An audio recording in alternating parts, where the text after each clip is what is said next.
अस्सलाम वालेकुम नाजरीन, आप देख रहे हैं मेरा YouTube channel Pakistan news pulse और मैं हूं आपका मेज़बान कामिल अब्बास।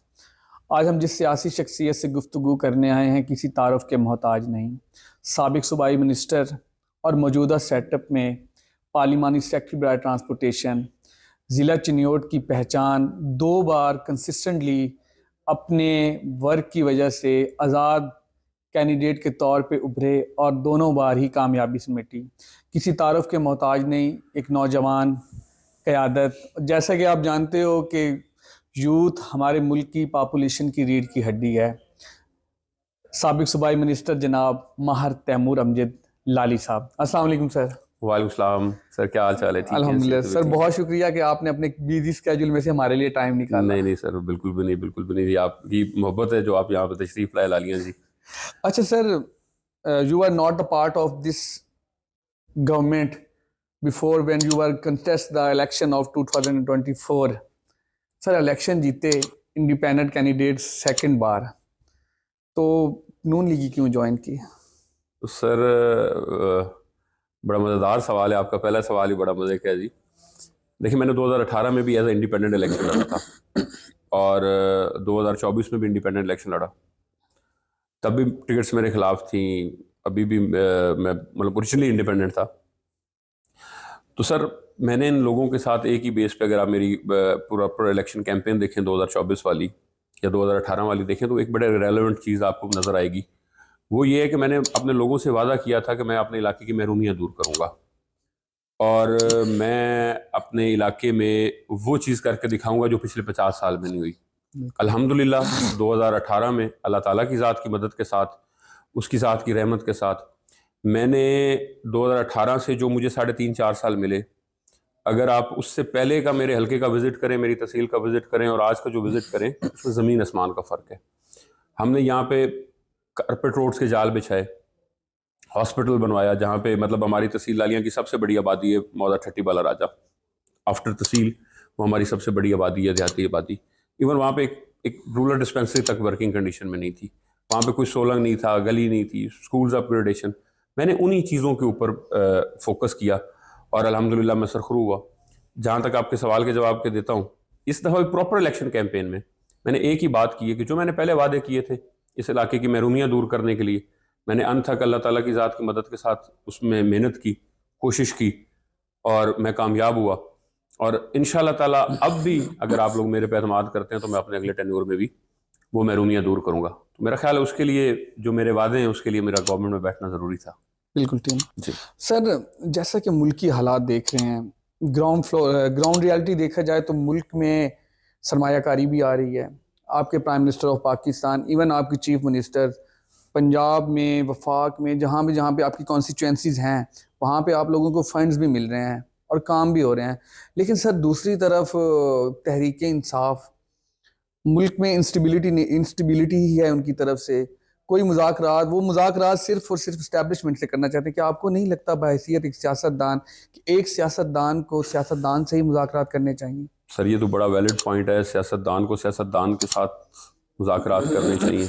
हमें ग्राउंड रियलिटी देखना चाहिए। सबसे पहले मैं कहता हूँ कि एक सियासतदान का जो फोकस है ना, इस मुल्क से मोहब्बत का होना चाहिए। एक पैट्रियोटिक पाकिस्तानी होना चाहिए एक सियासतदान को, कि हमें थोड़ा सा अपने ज़ाती मफाद से हट के इस मुल्क के बारे में सोचना चाहिए, अपनी ज़िद से हट के इस मुल्क की बेहतरी, क्योंकि ये मुल्क है तो सर हम हैं। ये जो नाम दिया है, ये जो मकाम दिया है, ये इस मुल्क में दिया है। ये हमारी पहचान, ये मुल्क है, सबसे पहले पाकिस्तान है। तो हमें सबसे पहले बीइंग अ पॉलिटिशियन हमें पाकिस्तान के बारे में सोचना चाहिए, उसके बाद अपनी ज़ात के बारे में सोचना चाहिए, ख्वाह वो कोई भी साइड हो। मैं आपको मैं सिंपली किसी की तरफ इशारा, वो ख्वाह कोई भी साइड हो, वो कोई भी पॉलिटिकल पार्टी हो, वो कोई भी पॉलिटिकल लीडरशिप हो, वो कोई भी हमारा इदारा हो, वो हमारी ब्यूरोक्रेसी हो, हमारी इस्टेब्लिशमेंट हो, किसी को हम सबसे पहले इस मुल्क के बारे में सोचना चाहिए। और हमें ये अपने अंदर से एक नज़र मारनी चाहिए कि इस मुल्क के बारे में, ये मुल्क है तो हम हैं। हमें कभी भी किसी भी स्टेज पे आके इस मुल्क को स्टेक पे नहीं लगाना चाहिए। सर जैसा कि हम बचपन से सुनते आए हैं कि मुल्क में सियासी इस्तेहकाम होगा तभी मुआशी इस्तेहकाम होगा। एग्जैक्टली। अभी तक हमारे मुल्क में सियासी इस्तेहकाम जब से आपकी गवर्नमेंट बनी है, वफाक में, पंजाब में, इवन पूरी गवर्नमेंट बन गई अब आफ्टर द 8 फरवरी इलेक्शन, लेकिन सर आपको नहीं लगता कि जो हालात हैं, एक ग्रैंड डायलॉग होना बहुत ज़रूरी है जिसमें मुकन्नना अदलिया एस्टैब्लिशमेंट समेत तमाम फ्री कैन, चाहे वो हुकूमत में हो, ब्यूरोक्रेसी में हो, एक ग्रैंड डायलॉग वक्त की ज़रूरत है कि नहीं? सर ये जो आपका सवाल है इसको ये बहुत इंपॉर्टेंट है। ये जो एक ग्रैंड डायलॉग है और हमेशा जो पॉलिटिकल मैटर्स हैं वो हमेशा ऑन द टेबल हल होते हैं। तो हमें एक दफ़ा ऑन द टेबल सबको इकट्ठे होकर बैठना चाहिए, इस मुल्क की खातिर बैठना चाहिए। और इसमें एक चीज़ हमें एक टर्म्स एंड कंडीशंस तय करने चाहिए कि पॉलिटिकल स्टेबिलिटी इस मुल्क में हमने कैसे लानी है, इकोनॉमिकल स्टेबिलिटी हमने कैसे लानी है। ये मुल्क आगे बढ़ेगा तो हम लोग ग्रो करेंगे। इस मुल्क की तरक्की के साथ हमारी तरक्की वाबस्ता है ना। अगर हम देखिए जाए तो पॉलिटिकल स्टेबिलिटी तो सर मेरा ख्याल है पिछले 3 4 5 साल 3 2.5 3 साल से तो बिल्कुल नज़र नहीं आ रही किसी तरीके कार से, और आज भी नज़र नहीं आ रही। अगर कुछ थोड़ा बहुत स्टेबिलिटी होने लगता है फिर कोई ना कोई ऐसा इंसिडेंट हो जाता है जिसकी वजह से चीज़ें आ जाती हैं। मैंने खैर जैसे 2018 में इलेक्शन लड़ा तो मैं 5 साल 4 साल पीटीआई की टीम का हिस्सा रहा हूँ, और जैसे मैं कैबिनेट का मेंबर भी रहा हूँ। एक लाइटर नोट का सवाल, what is the difference between two CM, chief minister Buzdar and chief minister Maryam Nawaz? देखिए बुज़दार साहब एक सीधी बात करूं तो वो हमारे जैसे एक बैकग्राउंड से थे, ठीक जो हो गया। पॉलिटिकल में हमारा जिम्मेदारा बैकग्राउंड होता है उस चीज से होता है उनका, मतलब gross root level. Gross root level से थे। उनका पार्टी लेवल पे कोई चीज स्टेक पे नहीं थी। ठीक हो गया। जो मैडम है उनका ऑटोमेटिकली वो उनकी जो नून लीग है वो उनकी फैमिली पार्टी है, और उनको पार्टी के बारे में भी सोचना पड़ता है कि उसके लॉन्ग लास्टिंग के लिए सोचना पड़ता है कि उसका अगर वो इस टाइम क्राइसिस में है तो उसको कम बैक कैसे करवाना है। तो बुज़दार साहब के पास ये रिस्पॉन्सिबिलिटीज नहीं होती, वो सोचने के लिए इमरान खान साहब थे। तो इसलिए if you don't mind, do you think कि बुज़दार साहब जैसे बंदे को 11 करोड़ आबादी के सूबे में चीफ मिनिस्टर बनाना, क्या पंजाब की आवाम के साथ ज्यादती नहीं थी? सर देखिए, चीफ मिनिस्टर चीफ एग्जेक्टिव होता है आपके सूबे का, बिल्कुल। और पंजाब आपका मुल्क का सबसे बड़ा सूबा है। हब कह सकते हैं, हब कह सकते हैं, बिजनेस हब कह सकते हैं, ज़राअत का हब कह सकते हैं। तो मेरा ख्याल है कि यहाँ पे एक एक्सपीरियंस बंदे की ज़रूरत थी हमें, जो कि वो फैसला उस वक्त तो समझ में नहीं आया, लेकिन एक एक्सपीरियंस बंदा होता जो कि उसके पास पॉलिटिकल एक्सपीरियंस होता काफ़ी ज़्यादा पहले, तो वो एक मुस्बत साबित होता।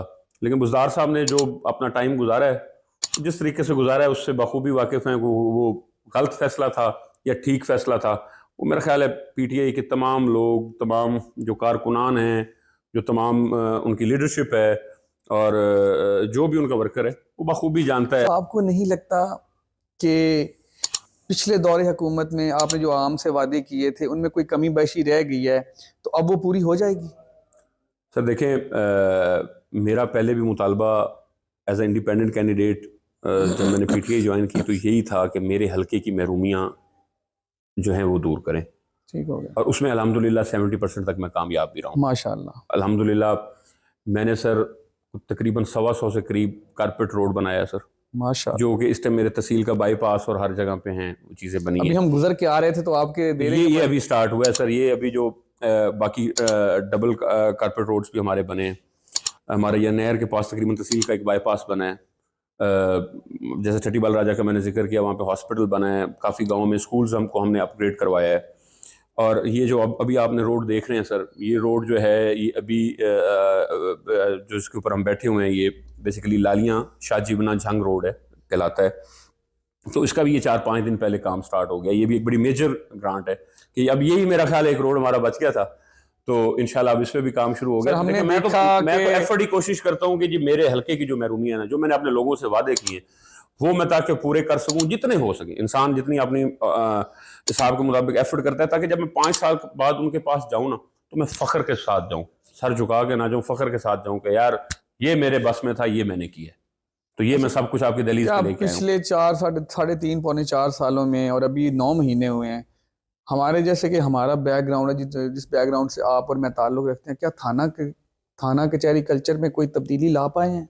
सर थाना कल्चर में पाकिस्तान में कभी तब्दीली नहीं आ सकती, ख्वाह वो कोई हो ना तो ना लास्ट टाइम थी। सर देखिए, मैं इंडिविजुअल अपनी ज़ात में अपने हल्के की हद तक ज़रूर कोशिश करता हूँ कि हक सच का साथ दूँ, लेकिन क्योंकि ये इतनी चीज़ें बस चुकी हैं हमारे अंदर कि आपको एक मजलूम का साथ देने के लिए भी थाना कल्चर करना पड़ रहा है। नहीं, सिर्फ ये नहीं कि आप जालिम का साथ दे रहे हैं या किसी चोर डकैत का साथ दे रहे हैं, यहाँ पे इतनी फॉल्स एप्लीकेशंस लोगों के ऊपर आती हैं। फॉल्स एंड फ्रिवलेस भी कहें ना। हाँ बिल्कुल सर, ऐसे इतनी फॉल्स एप्लीकेशंस आती हैं, इस तरीके कार से होता है कि यकीन माने उनका कोई दाद रसी करने वाला कोई नहीं होता। जहाँ तक पुलिस का मैटर है, जो पुलिस में जितने भी रिफॉर्म्स कर लें ना, वो कहते हैं 5 उंगलियां बराबर नहीं है। तो ना सियासत में जो लोग हैं उनमें आप 5 उंगलियां बराबर कह सकते हैं, वो किसी भी डिपार्टमेंट में आप 5 उंगलियां बराबर नहीं होती। हर इंसान अपने इंडिविजुअल अमाल का जिम्मेदार होता है। फ्यूचर में प्राइम मिनिस्टर ऑफ पाकिस्तान या सीएम पंजाब को अपने इलाके के लिए, आवाम के लिए कोई दावत देंगे? सर जरूर, मेरा एक ड्रीम प्रोजेक्ट है जी, उसके लिए हम मेहनत कर रहे हैं, क्योंकि हमारा वो चिन्योट से जो फैसलाबाद है वो ड्यूलाइजेशन स्टार्ट हो चुकी है, ये अभी हुई है। तो इसका एक लालियां वाला पोर्शन है जिसके लिए गाए बगाए मेरी मुलाकात भी हो रही है और मैं एफर्ट भी कर रहा हूँ।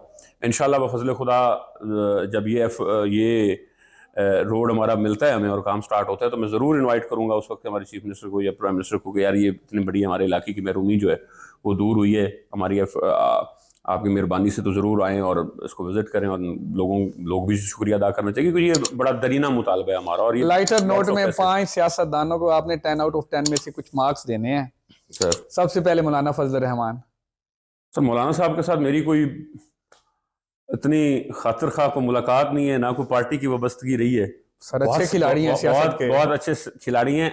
नहीं, मार्क्स किस तरह से देने हैं, बीइंग अ पॉलिटिशियन या being a politician? He played well, मेरा ख्याल 7 दूंगा मैं जी उनको, 7 या 6 सियासत दूंगा। का सबसे बड़ा खिलाड़ी आसिफ जरदारी। सर मेरा ख्याल उनको सारे नंबर दे देने चाहिए जितने नंबर बनते हैं ना, मेरा ख्याल उसको उनको सारे देने चाहिए, क्योंकि सबसे बड़ी चीज़ है ना सर, सियासतदान एक रिस्पेक्ट चाहता है आपकी। बिल्कुल। और उनकी पार्टी से जितने भी एफिलिएटेड लोग हैं, मेरी काफ़ी उनसे ज़ाती मुलाकातें भी हैं, दोस्त अहबाब भी हैं उस पार्टी में, उसको रिस्पेक्ट देनी आती है कि बीइंग अ पॉलिटिशियन को रिस्पेक्ट आप कैसे देते हैं। Ex prime minister of Pakistan, chairman बानी पीटीआई।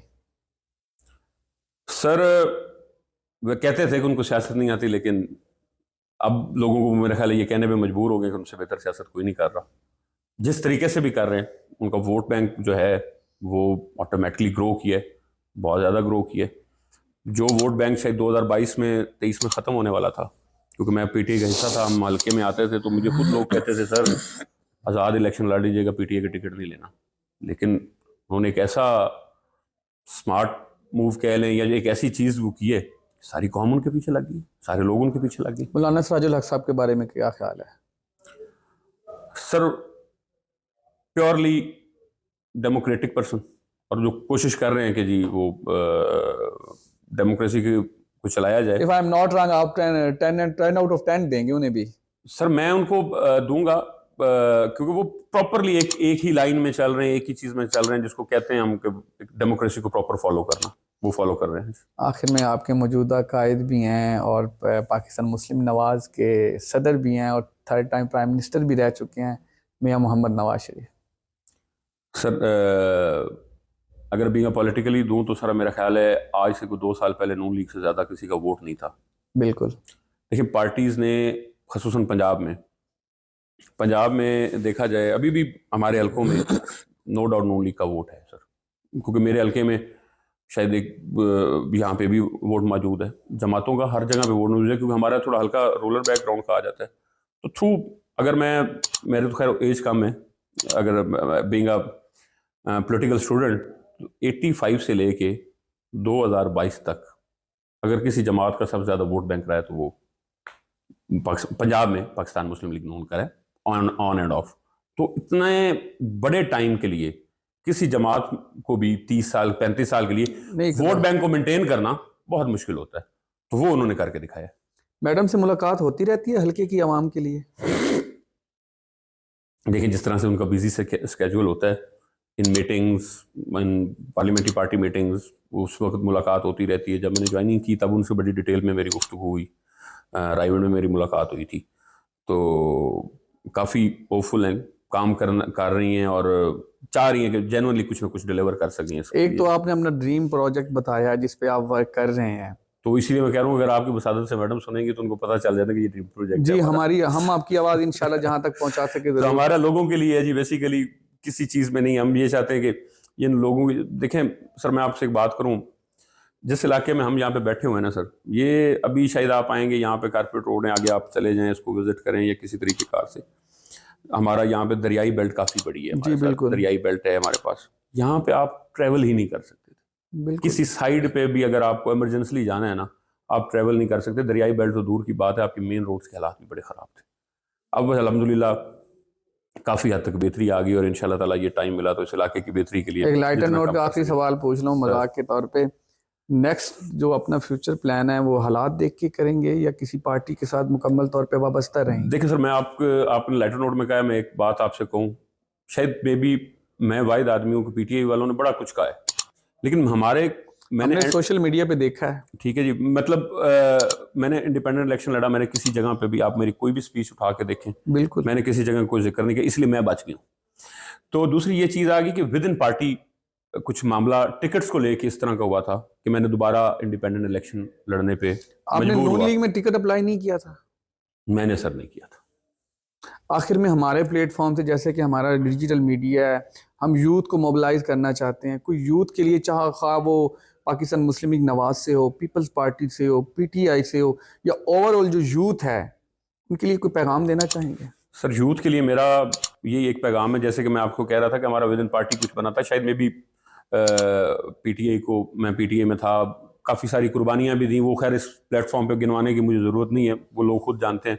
लेकिन विद इन पार्टी कुछ इस तरह का इशू बने कि मुझे आज़ाद लड़ना पड़ा, और उसके बाद फिर मैंने कहा कि यार बानिस्बत अल्लाह ताला की ज़ात ने दूसरी दफ़ा इज्जत दी है, तो लोगों की कम अज़ कम जो उनसे वादे किए हैं वो गवर्नमेंट में बैठ के पूरे हो सकते हैं, तो वो हमें गवर्नमेंट में बैठना चाहिए। तो वो ये मौका नहीं है। यूथ से मेरे सर एक ही चीज़ होगी, बीइंग अ यंगस्टर, अभी चले मैं तो अब यूथ से आहिस्ता आहिस्ता निकल रहा हूँ, मैं ये कह सकता हूँ कि नहीं, अभी भी लोग आपको यूथ ही समझते नहीं हैं। नहीं, मतलब यूथ तो टिल 40 है ना सर, टिल 40 टिल 45 अपने आप को यूथ कंसिडर करें। मेरे पास 10-15 साल हैं सर, मैं इसमें यूथ में हूँ। तो मैं सर एक कहना चाहूँगा कि आपकी वाबस्तगी ख्वाह किसी भी जमात से हो, बिल्कुल ख्वाह वो आपकी पाकिस्तान तहरीक इंसाफ से हो, ख्वाह वो आपकी नून लीग से हो, ख्वाह वो आपकी पीपल्स पार्टी से हो, इखलाक का दामन मत छोड़ें सर। बिल्कुल आप लोग हमारे मुल्क का फ्यूचर हैं, आप लोग ही हमारे मुल्क का मुस्तकबिल हैं। जो भी डिबेट करनी है, जो भी बात करनी है, अथेंटिक तरीक़ेकार से करें, उसको लॉजिकली करें। और कुछ चीज़ें होती हैं सर हमारे पास यहाँ पे चले बगैर वेरिफिकेशन के ना, जैसे कि हमारी मिसाल है ना, पहले तोलो फिर बोलो। तो बगैर वेरिफिकेशन को कि किसी भी चीज़ पे वो किसी साइड पे अमल ना करें। और सबसे बड़ा जो दर्स है ना वो अखलाकियात का है, और यूथ को यही आपको नहीं मोटिवेशन होगी, लगता हक सच के साथ खड़े हों। तैमूर साहब, आपको नहीं लगता कि हमारी सियासत में इखलाकियात और रवादारी ख़त्म हो चुकी है? सर ख़त्म नहीं होगी शायद, बहुत ज़्यादा अब इसको दोबारा आते हुए भी बड़ा टाइम लगेगा, और मैं तो दुआ गूँ अल्लाह करे ये चीज़ आ जाए दोबारा। अखलाकियात और इन चीज़ों का दामन बहुत ज़्यादा छूट रहा है, जो कि हमारे लिए मुनासिब नहीं, हमारे माशरे के लिए मुनासिब नहीं। हमारे आने वाले जो भी छोटे यूथ में, हम तो चलो माशाल्लाह सर जवान है, जो हमारे अभी बच्चे हैं 8 साल 9 साल 10 साल 11 साल 12 साल की, उनकी अगर इस मेंटालिटी के साथ हम आगे चलेंगे तो उनकी परवरिश क्या होगी, वो आगे से क्या बनेंगे जब हमारी एज में आएंगे, हमारी स्टेज पे आएंगे। तो इसलिए बेहतर है कि हमें एक जो वज़ादारी है और जो अखलाकियात हैं उनका दामन नहीं छोड़ना चाहिए, वो खा वर्कर किसी पार्टी हो, दोनों साइडों से सर हो जाता है चीज़ें। तो इसलिए हमें चाहिए कि वो हमें ज़रूर करें। हाँ, बाकी आपका नज़रिया, उसकी मैं रिस्पेक्ट करता हूँ, नज़रियाती तौर पे होना चाहिए, शायद मेरा नज़रिया कुछ और होगा, बिल्कुल लेकिन प्रैक्टिकली लाइफ में आप जब होते हैं ना, तो प्रैक्टिकली आपको सिर्फ अपने लोगों को देख के भी फैसले लेने होते हैं, बिल्कुल अपने हल्के की आवाम को देख के भी फैसले लेने होते हैं, अपने ग्रुप के ऊपर भी लेके फैसले लेने होते हैं। सीट पे मैं ज़रूर बैठा हूँ, लेकिन सर इस सीट में पहुंचने के लिए सैकड़ों लोगों की एफर्ट है, जो सैकड़ों लोग दिन रात मेहनत करते हैं हर जगह पे। हमारा एक ग्रुपिंग सिस्टम है यहाँ पे, आपको जैसे आइडिया है, हमारे पास मोस्टली इलेक्शन पिछले 50 साल से 1-to-1 इलेक्शन होता है। अच्छा, फ्यूचर में सिर्फ ये हम सूबाइयत तक रहेंगी कि कौमी असम्बली के लिए भी कोई सोच रखते हैं? देखिए सर, मैं हमेशा ना कबल अज़ वक्त बात नहीं करता सर, ठीक हो, और ये कुछ भी कहना कबल अज़ वक्त होगा। देखिए ये ग्रुप होता है आपका, सपोर्टर्स हैं, आपके वर्कर्स हैं, आपके भाई हैं, आपके लीडर्स हैं यहाँ पे, तो जो भी मेरे ग्रुप का फैसला होगा मैं उसको हमेशा तस्लीम करूँगा सर, इंशाल्लाह। बहुत शुक्रिया सर। आप किसी भी पार्टी से ताल्लुक़ रखते हैं, आपकी कोई भी सोच है, क्योंकि माशरे में इख्तलाफ राय एक माशरे का हुस्न कहलाया जाता है। उनका कहना यही है कि सबसे पहले पाकिस्तान, पाकिस्तान और बस पाकिस्तान। अपने मेज़बान कामिल अब्बास को इजाज़त दीजिए, फिर मिलेंगे एक नई सोच के साथ, एक नए चेहरे के साथ। तब तक अल्लाह हाफ़िज़।